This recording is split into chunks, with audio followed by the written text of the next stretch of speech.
안녕하세요. 유튜브로 만나는 수능국어 무료인간 박민석입니다. 소박한 구독자 수에도 불구하고 많은 분들이 댓글로 비문학 영상 좀 올려달라고 신청해 주셔가지고 찍는 영상이고요. 오늘부터 평가원 기출 기준으로 제가 생각하는 주요 지문들 한번 해설해보는 영상 올려보겠습니다. 또 댓글 달아주신 분들 중에 경제 지문 해설해달라고 하신 분이 있어서 이것부터 시작하고요. 같이 해볼게요. 저는 지문보다 문제부터 본다 라고 말씀드렸었죠. 전체 내용일치 문제를 먼저 볼 거예요. 그 이유는 굉장히 다양하지만 1강과 2강에서 설명드린 바 있고요. 새로운 이야기를 한다면 저도 걱정이 되거든요. 지문을 읽고 이해 못하면 어떡하지? 걱정되기 때문에 꽤나 많은 도움을 받으려고 하는 것도 있어요. 해볼게요. 1번부터 5번까지 내용은 어차피 확인해야 합니다. 근데 뭘 확인해야 되는지 최대한 자세하게 먼저 보고 들어가면 그 5가지 내용이 기억날 수도 있어요. 여러분 1번부터 5번까지를 어디까지 기억해야 되는가 라는 거에 대한 의문이 좀 생길 수 있는데 기억의 기준은 이거예요. 쓸데가 없네? 이거 어디서 본 것 같은데? 하는 느낌? 지문을 읽다가 아까 봤던 5가지 중에 하나인 것 같은데? 했을 때 돌아오기가 가능할 정도면 돼요.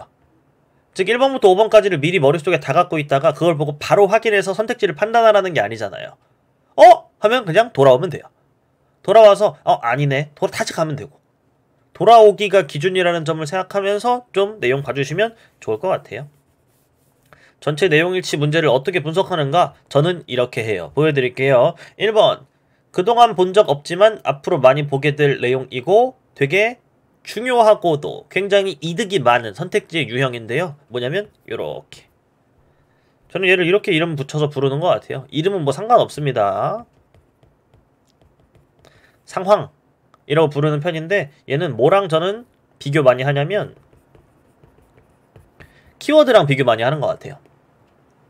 1번에 그냥 확인해야 될 키워드만 나왔다. 그러면 그 키워드는 되게 긴 문장 속에 묻혀있는 한 단어일 수도 있거든요. 근데 이 상황이 조금 더 좋아요. 왜? 더 티나게 나와 있어요. 적어도 2-3줄, 3-4줄. 국내 통화량이 증가해 유지될 경우 라고 해놓고 이러고 끝나진 않잖아요. 그 다음에 어떤 일이 벌어지는지가 쭉 나올 거라서 요 말이 나오면 그 다음 내용들을 1번 선택지랑 비교 대조하시면 돼요. 물론 그냥 해도 되는데 돌아왔을 때 확인할 내용을 미리 조금 더 많이 알고 있으면 좋으니까. 그리고 지문이 너무 어려울 것 같아서 지금 도움 받으려고 하는 거니까 어떤 내용들이 더 있는지 조금 더 볼게요. 국내 통화량이 증가해 유지될 경우가 되면 돌아오셔야 됩니다. 장기, 이건 또 많이 사용하게 될 도구 중에 하나인데요. VS라는 도구예요. 선택지, 적절하지 않은 선택지를 만들 때 말 바꿔치기 하는 게 가장 기본적인 패턴인 건 다 알고 있잖아요. 장기가 있으면 그것의 아예 반대말을 생각해서 VS에서 써놓으세요. 단기가 되겠죠. 되나요? 실질 통화량이 변하지 않으므로 실질 통화량에는 또 VS에서 하나 써놓을 수 있을 것 같아요. 뭐 써놓을까요? 국내 통화량. 변하지 않으므로 장기의 환율도 변함이 없을 것이다. 장기의 환율 변화 X 요렇게 미리 꽤나 많은 작업들을 해놓죠. 그래야지 이따가 할 때 조금 더 명확해져요. 모든 내용이 다 기억나라는 건 절대 아니고요. 조금 더 명확해진다. 1번 선택지를 보면서 우리가 얻은 것들을 좀 정리해볼까요? 첫 번째, 아마도 이 글은 통화량 증가했다는 변화가 나오는 글일 거예요. 그 다음 2번째, 아마도 단기에는 이러다가 장기엔 이렇게 돼 라는 이야기, 즉 단기의 변화와 장기의 변화가 따로 나타나겠죠. 또 결국 환율이 어떻게 되냐 하는 게 중요한 내용의 글일 거라는 거예요. 중심 내용이 아니면 어떡하죠? 적어도 1번 문제를 풀기 위해선 되게 중요한 내용일 거잖아요. 그건 맞죠. 또 우리가 더 해야 되는 일을 본다면 국내 통화량은 증가한다. 즉 얘는 100% 변화를 하는 애예요. 근데 그럴 때 실질 통화량은 뭔진 모르지만 국내 통화량과 다르게 뭐가 다르기 때문에 변하지 않는다고 하지? 즉 실질 통화량과 국내 통화량의 같은 점과 다른 점은 무엇인가?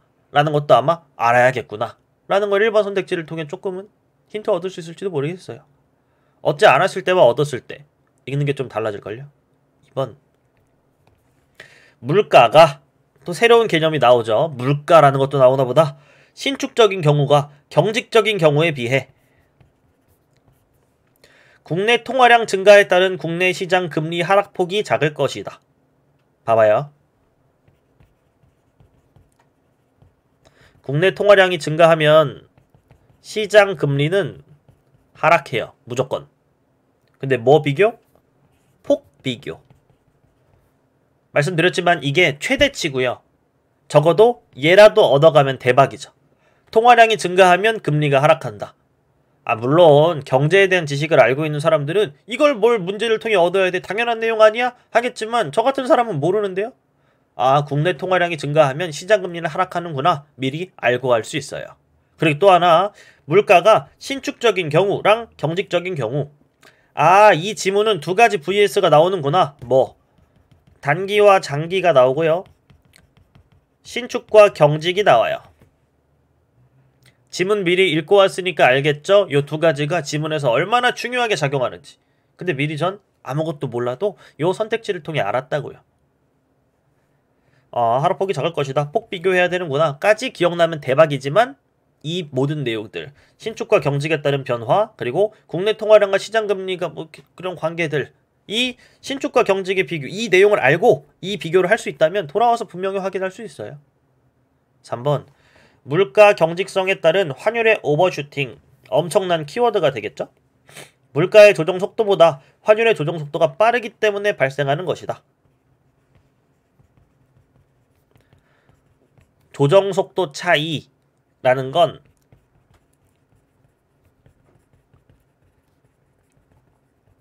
전 이렇게 궁금해 해봤는데요. 조정 속도 차이라는 건 경직과 신축 여기랑 관련 있는 건가? 만약에 관련 있는 게 맞다면, 전혀 다른 얘기가 아니라면 3번은 적절해요. 왜? 물가 경직성, 즉 물가가 경직적이기 때문에 나타나는 게 환율의 오버슈팅이라고 하잖아요. 물가의 조정 속도가 환율의 조정 속도보다 빠르다. 즉 물가의 조정 속도는 느리다는 거잖아요. 이 느린 게 경직이냐 이거죠. 내용 많아지죠. 이 중에 얼마나 얻어갈지 모르겠어요. 전 근데 이걸 다 해요. 최대한. 그리고 이 지문은 어려운 지문이라고 말할 거예요. 왜? 1번 문제에 있는 선택지의 내용이 되게 많기 때문에. 근데 반대로 말하면 되게 많다는 건 얻어갈 것도 되게 많다는 거이기도 해요.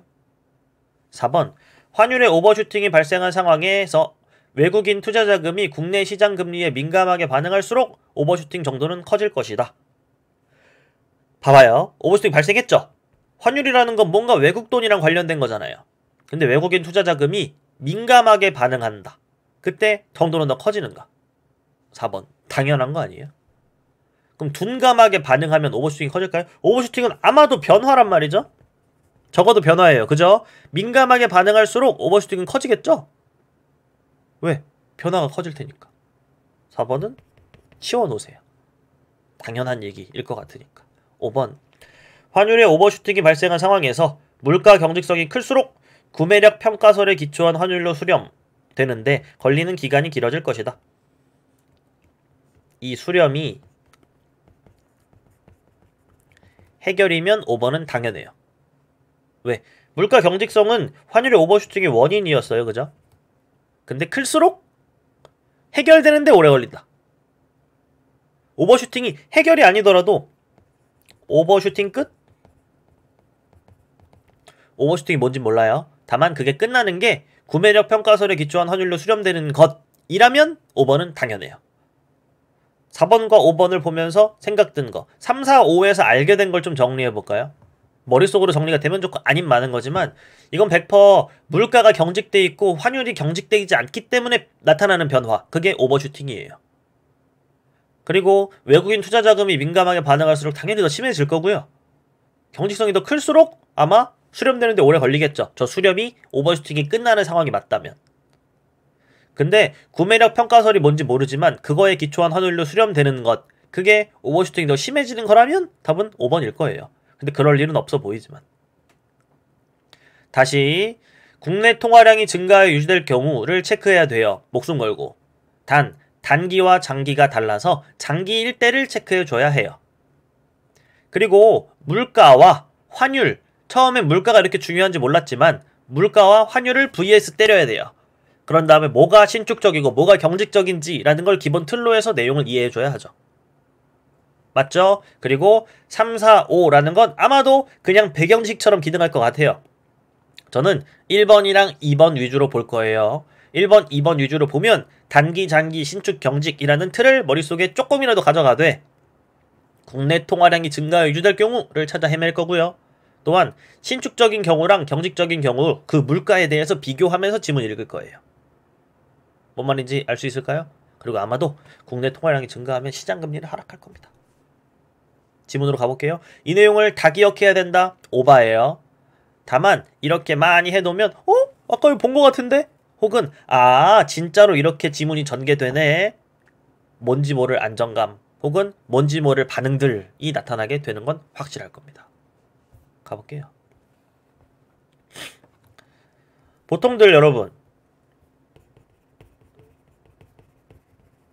강조하잖아요. 엄청 1문단의 중요성. 이 지문을 읽고 풀어왔으니까 알겠죠? 1문단 중요해요?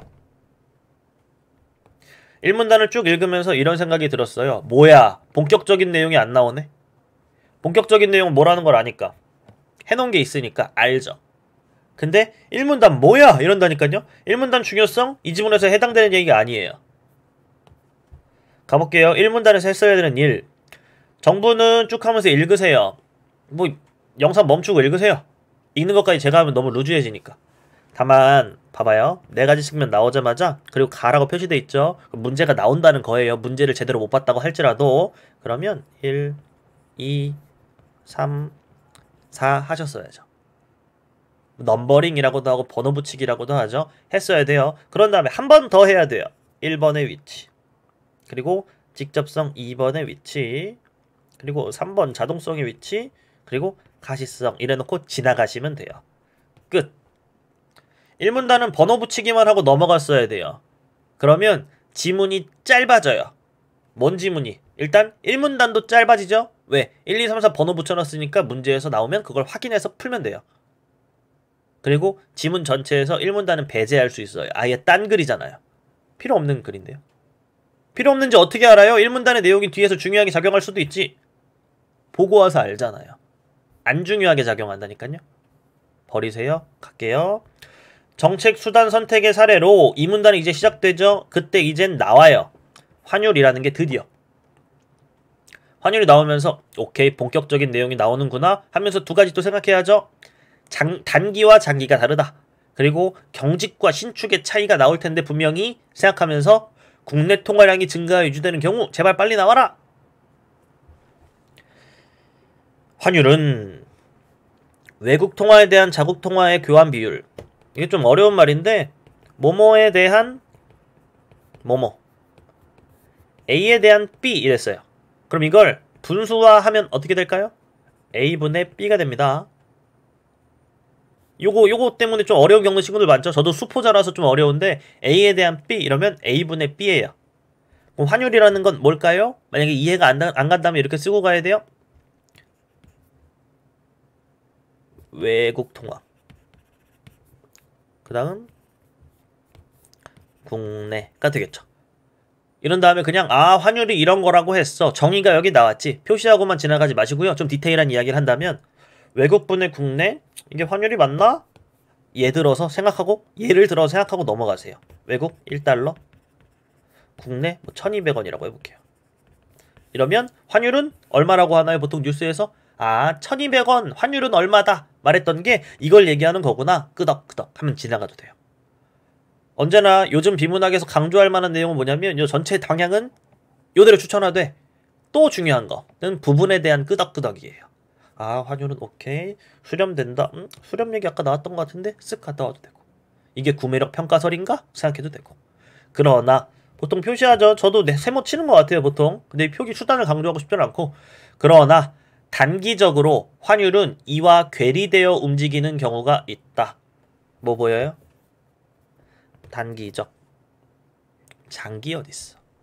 만약 환율이 예상과는 다른 방향으로 움직이거나 또는 비록 예상과 같은 방향으로 움직이더라도 변동폭이 예상보다 크게 나타날 경우 경제 주체들은 과도한 위험에 노출될 수 있다. 환율이나 주가 등 경제 변수가 단기에 지나치게 상승 또는 하락, 상승해도 되고 하락해도 돼요. 그걸 오버슈팅이라고 한대요. 오버슈팅은 큰 변화구나. 여러분, 여기까지 읽었을 때 내용이 와다다다다다 전개되잖아요. 나는 아까 봤던 내용이 있으니 그냥 읽을 거야 하지 마시고요. 부분에 대한 끄덕끄덕이 안 되면 망한다고 했어요. 암기 말고 끄덕끄덕. 여기까지 끊어서 오버슈팅이라는 건 오케이. 장기에는 괜찮지만 장기 여기 있었네. 장기 vs 단기. 장기에는 결국 괜찮아지는데 단기에는 조금 큰 변화, 예상할 수 없는 큰 변화가 나타날 때가 있구나. 즉 이걸 오버슈팅이라고 하는구나. 오버슈팅은 무조건 커져야만 되는 게 아니라 작든 커지든 간에 예상할 수 없는 큰 변화, 그걸 오버슈팅이라고 하는구나. 아까 봤던 내용이랑 뭔 관련이지? 단기에는 물가랑 환율이 조정 속도 차이가 난다고 했는데 이게 바로 환율만 크게 변하고 물가는 잘 안 변하나? 아까 물가 경직성 이러고 지나가면 베스트고, 그게 아니면 여기까지라도 이해하고 지나가세요. 돼요? 이러한 오버슈팅은 물가 경직성 또는 금융시장 변동에 따른 불안심리 등에 의해 촉발되는 것으로 알려져 있다. 여기서 물가 경직성은 시장에서 가격이 조정되기 어려운 정도를 의미한다. 정의 나왔다고 무조건 중요한 게 아니라 얘를 보고 별로 이해할 게 없죠. 그럼 별로 안 중요한 거예요.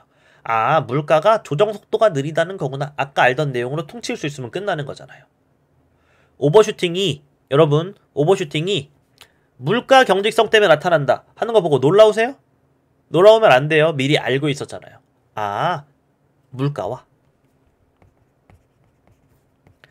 환율의 뭔가 속도 차이를 알아야 되는구나. 그리고 이따 나오겠지만 미리 예상할 수도 있어요. 단기와 장기에 각각 다른 모습을 보이겠구나. 볼게요. 물가 경직성에 따른 환율의 오버슈팅을 이해하기 위해 통화를 금융자산의 일종으로 보고 경제 충격에 대해 장기와 단기에 환율이 어떻게 조정되는지 알아보자. 땡큐죠? 미리 알던 틀을 그대로 이제 설명해 줄 거니까. 받아 적으면서 이 표 완성하면 돼요. 경제에 충격이 발생할 때 물가나 환율은 충격을 흡수하는 조정 과정을 거치게 된다. 조정 속도를 얘기한 건 이 조정이겠네요. 그죠? 물가는 단기에는 장기 계약 및 공공요금 규제 등으로 인해 경직적이지만 물가는 경직적이다. 알고 있었기도 해요. 물가 경직성이란 말이 있었으니까. 근데 왜 경직적인지 몰랐다면 이거 가지고 이해할 수 있긴 하죠. 장기로 계약을 맺었고 공공요금 규제 이런 것들 때문에 그런가? 마음대로 이해해도 되고, 이해 안 되면 경직적인 것만 가져가세요. 장기에는 신축적으로 조정된다. 단기에는 경직, 장기에는 신축. 오케이? 설명하려고 쓰는 거 아닙니다. 문제 풀 때 이렇게 했어야 된다는 거예요. 반면 환율은 단기에도 신축적인 조정이 가능하다? 어때요? 아까의 3, 4, 5가 그냥 배경지식이었다는 걸 한 번 더 알게 되죠. 오버슈팅은 단기에 일어날 거예요. 미리 말했듯이 경직과 신축이라는 뭐 때문에? 조정 속도 차이 때문에. 미리 알고 있던 내용이기도 하고 여기에 한 번 더 말해주기도 하죠. 알고 있던 내용을 확인하는 것과 새롭게 처음 보는 내용을 와다다다 받아들이는 거랑은 굉장히 달라집니다. 결과가 완전 달라질걸요? 물가와 환율이 모두 신축적으로 조정되는 장기에서의 환율은 구매력 평가설에 의해 설명되는데, 장기는 해결이었고요. 구매력 평가설에 의해 설명이라는 건 역시나 해결이었어요. 아까의 5번은 거들떠도 볼 필요가 없다는 걸 알 수 있게 되죠. 이에 의하면 장기의 환율은 자국 물가 수준을 외국 물가 수준으로 나눈 비율로 나타내며, 미리 말한 내용이 아니라고 해서 비율이나 계산식 이런 것들을 넘어갈 수는 없어요. 환율의 계산식을 써볼게요. 환율은 뭐를 뭘로 나누래요? 자국 물가를 외국 물가로 나누래요. 그러면 외국 물가분의 자국 물가네요. 이 단순한 분수조차 이해 안 되는 분들 있을 거 알아요. 멈추고 이해할 때까지 생각하고 가세요. 저 수포자라 잘 이해가 안 돼서. 넘어가 볼게요. 이걸 균형 환율이라고 한다. 오케이. 가령 국내 통화량이 증가하여 유지될 경우 찾아 헤맨 사람만 바로 얘기할 수 있어요. 가장 최고의 좋은 상황. 국내 통화량이 증가하여 유지될 경우 뭐야? 바로 가서 보고 확인할 내용 체크하고 온 사람. 이게 제일 좋고요. 그게 아니면 무비판적으로 읽었겠죠. 장기에서는 자국 물가도 높아져 장기의 환율은 상승한다. 이때 통화량을 물가로 나눈 실질 통화량. 근데 여러분 냉정하게 생각해보세요. 실질 통화량은 변하지 않는다. 여기서 1번으로 못 돌아간다? 그럼 집중 안 한 거예요. 이거는 제일 좋은 상황인데 못 갈 수 있다 쳐요. 근데 실질 통화량은 변하지 않는다. 이랬는데 못 돌아간다? 그럼 틀려야죠. 그럼 이 지문을 뭐 읽을 자격이 없고 문제 풀 자격이 없어요. 실질 통화량은 어떻게 한대요? 일단 변하지 않는 건 알겠다고요. 근데 실질 통화량은 뭐분의 뭐로 한대요? 물가분의 통화량이래요. 식 해놓고 실질 통화량은 변하지 않는 거 알겠다고요? 그럼 1대1 비교대조하러 가보세요. 뭐랑 뭐가 변하지 않아야 하죠? 실질 통화량이 변하지 않아야 되는 거 클리어. 근데 장기의 환율도 변함이 없을 것이다. 환율은 상승한다. 답은 빼박 1번. 이러고 부담 없앤 채 읽는 거예요. 휴 이러면서. 엄밀히 따지면 여러분 여기 요만큼 있는 내용 중요 내용 아니거든요. 맞잖아요. 별로 중요한 내용 아니라고요. 왜? 이 가 내용이 빡세게 되게 중요하니까. 근데 이거를 미리 하려면 어떻게 했어야 됐죠? 해놨어야 됐다니까요. 1번 문제를 미리 분석했을 때 얻는 것들. 그리고 1번 문제에서 1번 선택지를 미리 무언가를 해놨기 때문에 돌아갈 수 있었던 그 상황. 이게 이 방법의 이득이라면 이득인 거예요. 뭐 홍보하려고 하는 건 아니고 그래서 제가 이렇게 한다는 얘기죠. 이제 부담감을 조금 더 세요. 그런 다음에 가로 묶여있는 걸 보면서 이제 할 일이 보여요. 할 일은 뭘까요? 가를 대충 보는 거죠. 그런데 단계에서는 문제가 발생한다. 왜 문제가 발생하는지 짜라라라라 순서대로 설명해 줄게 라고 하는 거라 이젠 준비하셔야 돼요. 뭐 쓰면서 이해할 준비를 하는 것. 그리고 가와 연결된 문제가 있는지 없는지 쓱 보고 오세요. 있네요. 가. 쓱 보고 왔을 때 있으면 확신을 가지고 이제 가를 정리하면서 읽어야겠어 하고 지문 읽어주시면 되죠. 정리란 어떤 걸 의미하는 걸까요? 해볼게요. 그런데 단기에서는 물가의 경직성으로 인해 약간 키워볼까요? 이렇게 경직성으로 인해 구매력 평가설에 기초한 환율과는 다른 움직임이 나타나면서 오버슈팅이 발생할 수 있다. 가령 예를 들어 국내 통화량이 증가 유지될 경우 또 이놈의 국내 통화량은 또 증가하네요. 국내 통화량 증가 이러면 물가가 경직적이어서 실질 통화량은 증가한다. 여기서도 잘하는 사람과 못하는 사람의 차이 발생해요.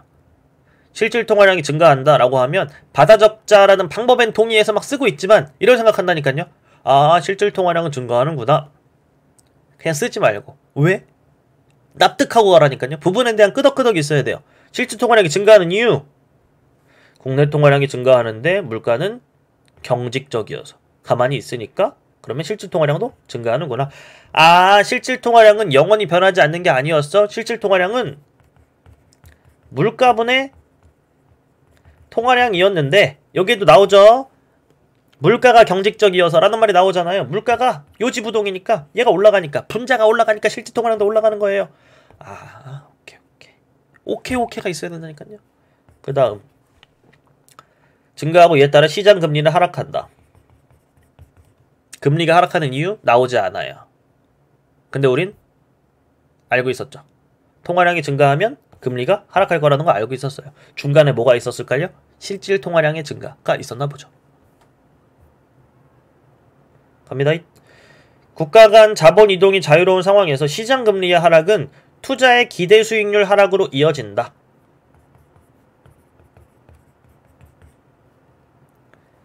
이 과정에서 자국 통화의 가치는 하락하고 환율은 상승한다.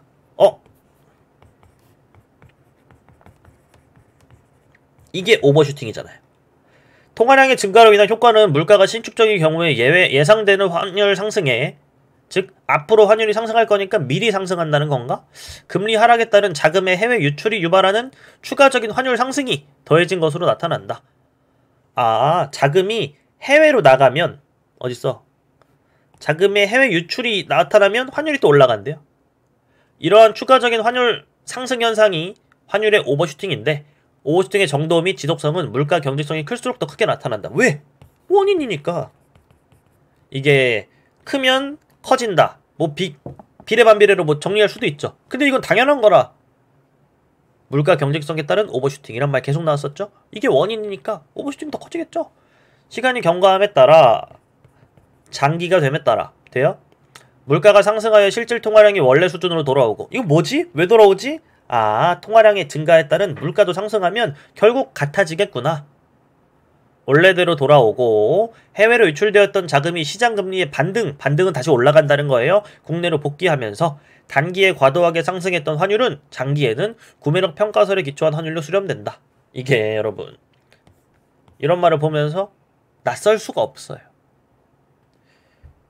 일반적인 단어가 아니잖아요. 아까 봤던 내용이 다시 나오는 그 느낌을 느낄 수 있을 거라는 거죠. 돼요? 돌아가 보면 크기 좀 맞출게요. 크기가 잘 안 맞네. 어쨌든 간에 여러분 요 정리 딱 봐도 수업하려고 한 정리 아닌 거 보이죠? 그냥 하는 거예요. 요 정도를 해줘야 돼요. 실제로 읽으면서 정리하면서 읽었어야 됐다니까요. 그러면 다시 읽으면서 그래서 그렇다는 거구나. 원인 결과가 그냥 납득이 돼. 그러면 끝난 거예요. 그러면 이제 가를 더 이상 자세하게 볼 필요는 없게 되죠. 그거 가지고 문제 풀라고 하니까 이젠 4번 문제가 있다는 걸 알든 모르든 간에 찾아서 풀어야 돼요. 가야 돼요. 나올 거니까. 볼게요. A, B, C가 있다. T 지점에 국내 통화량이 증가했대요. 아, 국내 통화량이 증가했다는 건 모든 게 시작됐다는 거죠. 그럼 이제 따라가면 돼요. A는 감소했고요. B는 증가했고 C도 증가했어요. 감소하고 증가한 거 찾으세요. 단 습관인데 중요한 습관입니다. 기억, 니은, 디귿이 뭔지 찾았어야 돼요. 기억이 뭔데요? 실질통화량, 시장금리, 환율. 실질통화량, 시장금리, 환율. 미리 알고 있을지도 모르죠. 감소하는 게 있었다. 뭐가 감소했지? 여기도 나오고요. 또한 돌아가봐도 나오게 되어 있어요. 뭐가 떨어지는가? 두 가지가 떨어지는데 투자랑 금리가 떨어져요. 아, 그러면 뭐는 뭐구나? A가 금리구나. 금리니까 뭐구나? 니은이구나. A가 니은인 것. 이게 1단계였어요. 답은 2번 아니면 4번이에요. 정리해놓으니까 할만하지 않나요? B와 C. B와 C 가지고 그냥 하수들은 이렇게 해서 많이 틀려요. 얘가 더 증가하고 얘가 덜 증가하는구나. 근데 여러분 양 비교, 이 증가하는 뭐가 더 많이 증가하나 이런 비교는 지문에 나와 있지 않아서 할 수가 없어요. 중요한 건 언제나 말하죠. 보기 문제를 100% 맞히는 법은 없다고. B와 C 가지고 쟁점, 다른 점을 막 부각해서 아, B와 C의 차이는 이거구나. 기준이 이거였어. 이거 가지고 찾아야지. 할 줄 아는 사람만 푸는 거예요. 그건 사고력의 차원이기 때문에 사고력은 연습으로 기르는 거지 방법으로 바로 되는 게 아닙니다. B는 원상복귀. 원상복구 안 됐고요. 얘는 원상복구가 됐죠. 둘 중에 원상복구가 되는 것과 안 되는 것은 무엇인가? 가서 보는 거예요. 아, 실질 통화량은 원래 수준으로 돌아오고 끝났죠? 원상복구 되는 얘가 실질 통화량이라서 C가 기억인 것. C가 기억인 것. 답은 4번. 아마도 요 수준은 뭐라고 볼 수 있을까요? 금리는, 얘가 환율이죠. 환율은 구매력 평가설에 기초한 수준으로 수렴된다. 라는 그 결말이 바로 여기 수준이 되는 내용이죠. 이 정도? 이러면 굉장히 어려웠던 문제가 풀리는 순간이 될 거예요. 물론 한 번의 사고력이 필요했죠. 얘와 얘를 알아채는 거. 이걸 국어 선생님이 알려줄 수 있을까요? 혹은 뭐 다른 선생님은 알려줄 수 있을까? 없죠. 그냥 그 순간에 읽어냈어야 돼요. 그게 아니면 아, 이런 걸 못 읽어내서 틀렸어. 오답부터 하는 거죠. 답은 4번. 이제는 쓱 보는 거죠. 뭘 가지고 해야 될까? 보기 문제가 하나 더 남았군. 얘는 마지막에 풀어도 될 것 같고 사실은 지금 푸는 문제긴 한데 아마 알아채지 못한다면 나중에 풀겠죠. 이젠 해야 되는 거 쭉 크게 보면 여러분 남았어요. 뭐가 남았냐면 1문단이 남았고요. 그 다음 요 마지막 내용도 남았어요. 근데 알아요. 뭘 아냐면 전체를 막 외우듯이 읽어야 되는 게 아니라 정확히 1문단에 해당하는 문제가 있을 걸 알고요. 왜? 원래 문제가 그렇게 나온다고 했어요. 제가 뭐 제가 한 말이 아니라 원래 그래요. 그리고 마지막 문단에 해당하는 문단이 있을 걸 또 알죠. 그러면 1문단 가서 읽고 기준 잡아서 그 문제 푸시면 되고요. 마지막 문단 가서 기준 잡아서 읽고 문제 푸시면 돼요. 그런 다음에 모든 걸 종합하되 우리가 처음에 중점적으로 봤던 그 부분, 요 변화들, 요 내용들, 이 어려운 내용들에 집중하면서 뭘 풀어주시면 되냐면 3번 문제 같은 거 풀어주시면 되죠. 뭔 말인지 알 수 있을까요? 2번을 풀 건데요. 가를 바탕으로 정책수단의 특성을 이해하래요. 적절한 거 찾으래요. 심지어 1, 2, 3, 4 있죠? 읽고 기준 잡으세요. 강제성 뭐 있었죠 또? 직접 자동 가시,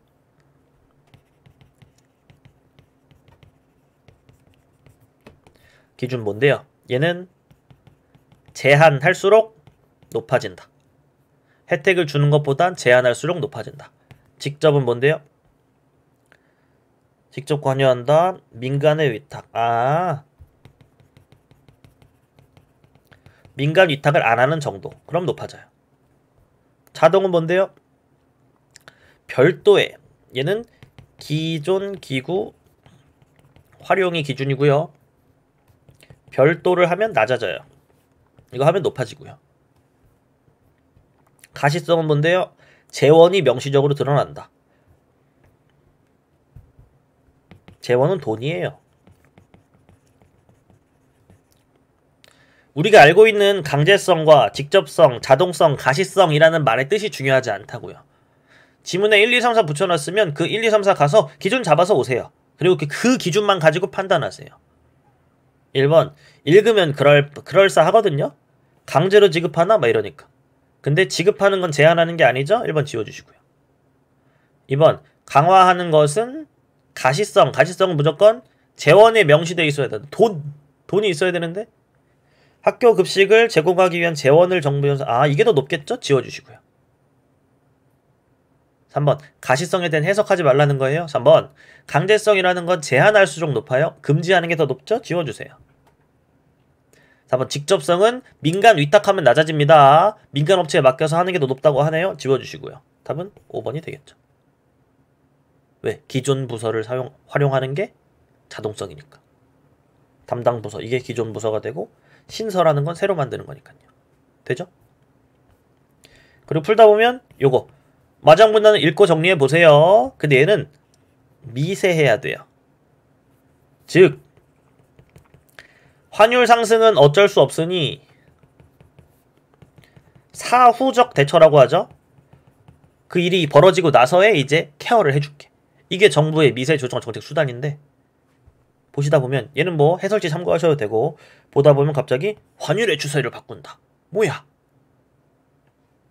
신이야? 이상하잖아요. 답은 3번 이렇게 되는 거예요. 얘는 4대1 즉 1, 2, 4, 5 선택지랑 3의 선택지의 느낌 비교부터 해보세요. 그 다음에 지문에 가서 근거 찾는 건 나중에 해보시는 걸 추천할게요. 요 정도? 이제 3번 보기 문제가 남았죠. 얘만 해설하고 끝내볼게요. 이 뒤에 있는 문제는 너무 시간 오래 걸릴 것 같아서 날림으로 풀었고요. 얘 좀 자세하게 해볼게요. 싹 지우고요. 3번 윗글을 바탕으로 할 때 저는 윗글을 바탕으로 할 때 그 윗글에다가 무조건 이렇게 쓰라고 하는 편이에요. 기준이다.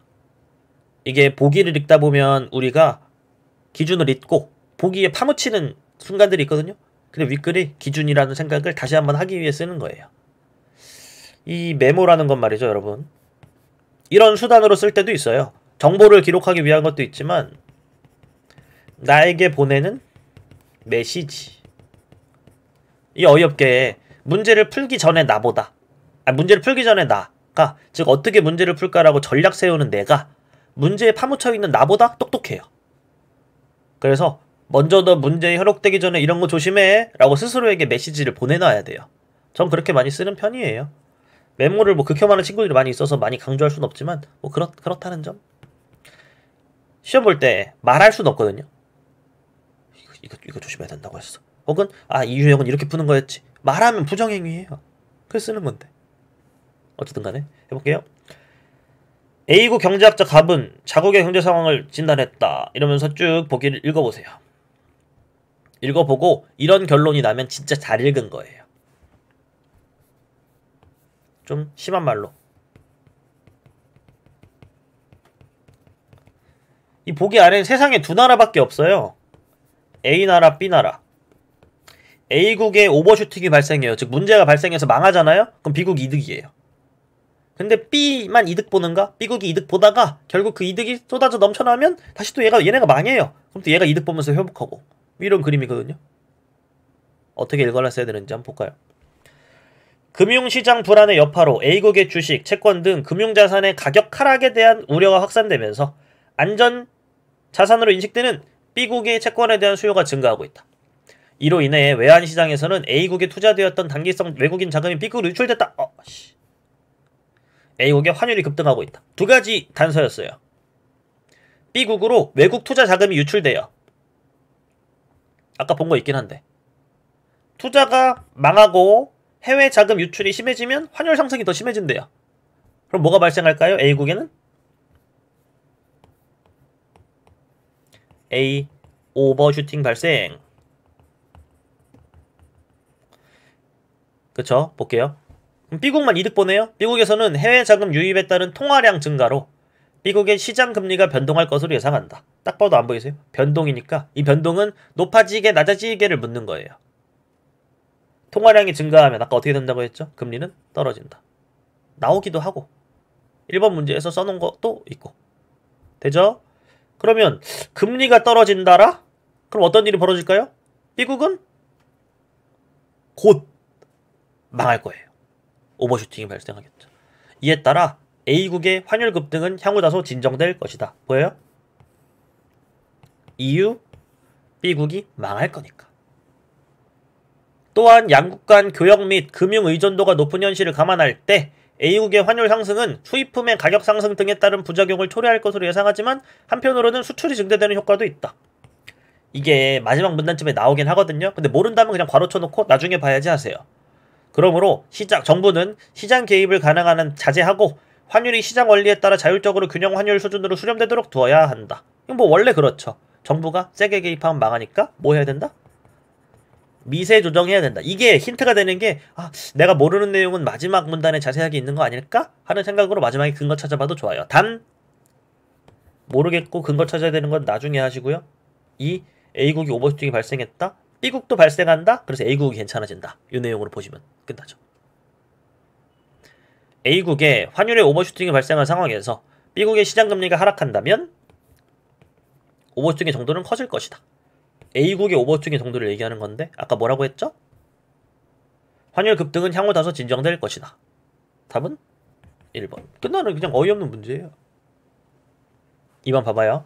A국의 환율의 오버슈팅이 발생하였다면 이는 금융시장의 변동에 따른 불안심리, 아까 불안심리도 원인이다 하는 내용이 나왔기도 했고 또 우려가 확산되면서 이 보기에 나오기도 해요. 지우세요. 3번 A국의 환율의 오버슈팅이 발생할지라도 시장의 조정을 통해 환율이 장기는 여러분 지문을 제대로 읽었다면 기준은 지문이라고 했죠? 장기는 모든 것이 해결되는 평화 그 자체인데요. 단기에만 일어나는 일이었잖아요. 얘도 지워주시고요. 4번 A국의 환율 상승이 수출을 증대시키는 모르는 내용 나왔다? 그럼 마지막 문단 가서 고수가 되어 오시거나 아니면 일단 판단해 보려고 노력하시거나 긍정적인 효과도 동반하므로 A국의 정책 당국은 외환시장 개입에 신중해야 된다. 뭐야 신중해야 되는 거 당연하잖아요. 지워요. A국의 환율 상승은 B국으로부터 수입하는 상품의 가격을 인상시킴으로써 A국의 내수를 위축시키는 결과를 초래할 수 있다. 내수는 국내 경제인데 왜 그럴까요? A국의 환율 상승이라는 건 1달러에 2,000원이 된다는 거예요. 예를 들어서 이해하면 끝나는데 이렇게 원래 1,200원이었는데 1,200원도 어렵다. 1,000원이었는데 2,000원이 됐다 쳐요. 그러면 A국이랑 B국이 있잖아요. B국에 상품이 있어요. 상품 하나가 있는데 얘가 1달러짜리란 말이죠. 옛날에는 1,000원만 줘도 줬어요. 물건을. 근데 이제는 2,000원 줘야 줘요. 그럼 가격 내수를 위축시키겠죠? 왜? 돈이 많이 빠져나가니까 A국은 다 퍼주고 물건을 그대로 들여오지만 남는 게 없어서 아유 수입품 사면은 나는 국내에서 뭐 빵도 하나 못 사먹네. 이런 상황 되잖아요. 위축시키는 결과를 초래할 수 있다? 그렇겠네요. 예를 들어서 이해해서 치워버리는 방법. 뭐 이런 게 있다. 하는 내용이었죠. 2, 3, 4, 5를 자신 없으면 지워도 되고 근데 솔직히 1번이 너무 확실한 문제였다. 답은 1번. 이렇게 되는 내용이었습니다. 여기까지 할게요. 안녕.